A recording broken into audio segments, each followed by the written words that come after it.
In 3 minutes, Jack Sullivan will be dead. In 2 minutes, he'll know who betrayed him.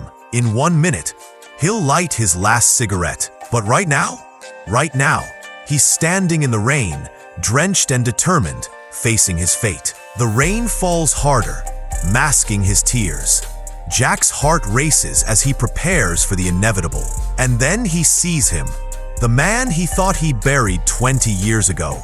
His partner, Danny Mitchell, very much alive. The rain came down in sheets, turning the alley into a river of neon, reflections and broken promises. Jack Sullivan stood frozen, his hand halfway to the gun under his coat. The man in front of him smiled. That same crooked smile Danny Mitchell had worn 20 years ago, right before the warehouse exploded. "Hello, Jack." The voice hit him like a bullet. Jack's throat tightened. His mind screamed impossible, but his eyes told him the truth. "Danny's dead," Jack whispered. "I carried your coffin." "You carried a coffin," Danny corrected, stepping closer. Water dripped from the brim of his fedora. "Empty one." Surprised, Jack's world tilted. 20 years. 20 years of guilt, of drinking, himself blind every December 7th. 20 years of wondering if he could have saved his partner. "Why?" The word came out strangled. Danny's smile faded. "Because you were too good a cop, Jack." And good cops? They don't survive in this city. Not when they dig too deep. The night of the warehouse fire rushed back. The anonymous tip. The explosion. The charred badge they'd found in the rubble. Danny's badge.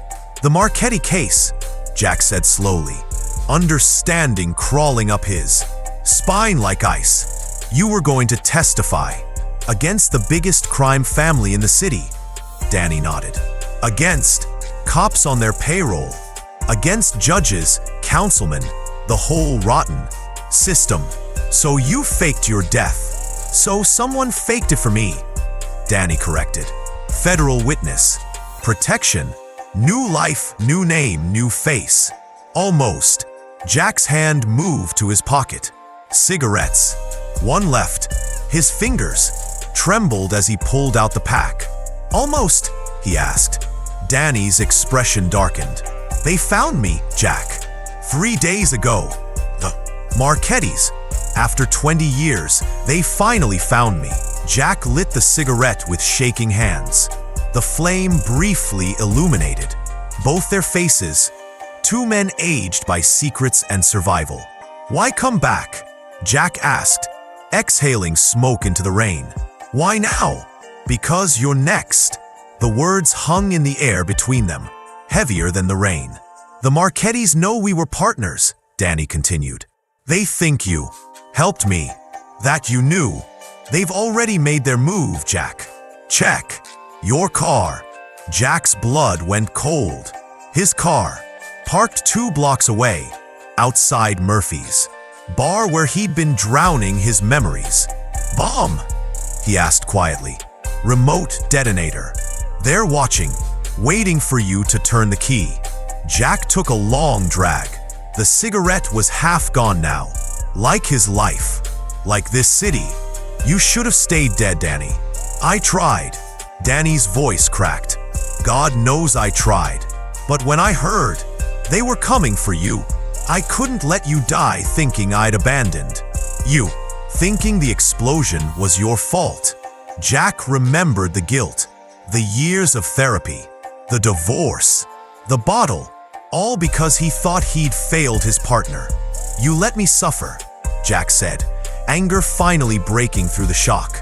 20 years, Danny. I blamed myself every single day.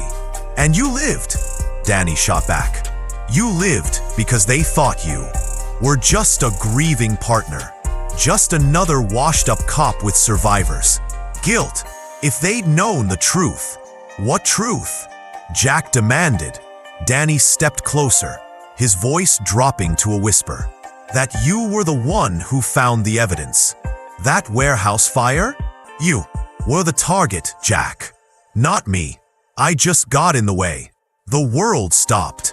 Jack's mind raced backward. The case files he'd been compiling. The paper trail connecting the Marchettis to 12 unsolved homicides. The photographs he'd hidden in his desk drawer. The photographs that had disappeared the day after Danny's funeral.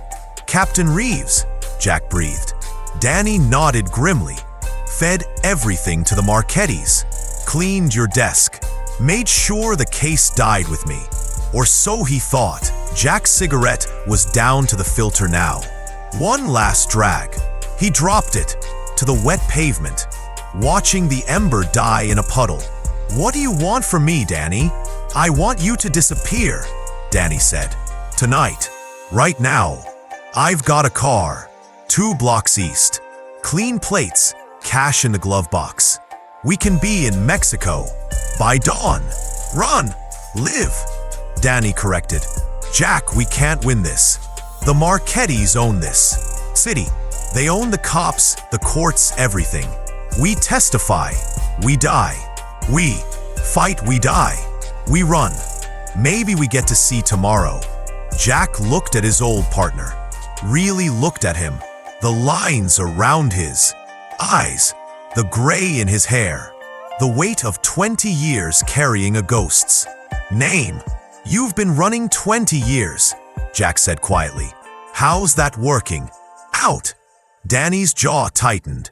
"I'm alive. Are you?" Jack challenged. "Or did you die in that warehouse after all? Just took your body 20 years to figure it out." A car engine growled somewhere in the distance. Both men tensed. "They're coming," Danny hissed. "Jack, we're out of time." Jack's hand moved to his gun. Danny's eyes widened. "What are you doing?" "What I should have done 20 years ago," Jack said, his voice steel. "Job, you'll die. Maybe." Jack pulled out his phone. "But I'll die clean. Can you say the same?" Danny's hand shot out, gripping Jack's wrist. "Don't be stupid. Don't be a hero. Heroes die in this city. So do cowards," Jack said. "Just slower." The car engine grew louder. Headlights swept the alley entrance. "Last chance, Jack," Danny pleaded. "Come with me. We disappear. We live." Jack looked at the phone in his hand. One call, one decision. 20 years ago, he'd lost his partner, lost himself, became a shell of a detective, drowning in guilt and whiskey. But maybe that was the point. Maybe he was supposed to have died in that warehouse. Maybe Danny had saved his life by dying first.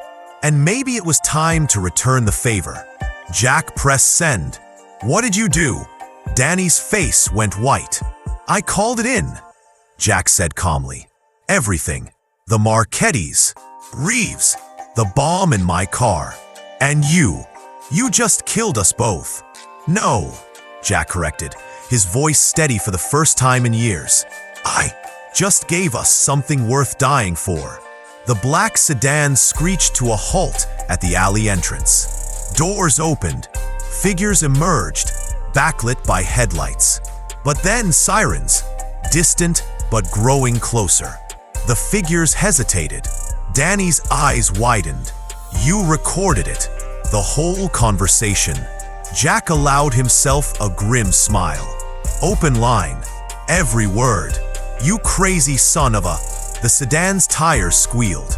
It reversed, fishtailed, and roared away into the night. The sirens grew louder. 3 police cruisers flooded the alley with light. Jack raised his hands. Slowly, Danny stood frozen, caught between flight and surrender. "You don't have to run anymore," Jack said quietly. "We've got them on tape. The Marchettis, Reeves, all of it. They'll kill me in prison," Danny whispered. "Maybe," Jack admitted. "Or maybe you finally get to testify." "Finish what? You started 20 years ago." For a long moment, Danny just stood there, rain streaming down his face. Then slowly, he raised his hands too. As the officers approached, Jack glanced down at the cigarette, but in the puddle, the last one, Gone. 20 years ago, he'd thought his life was over. Tonight, he realized it was just beginning.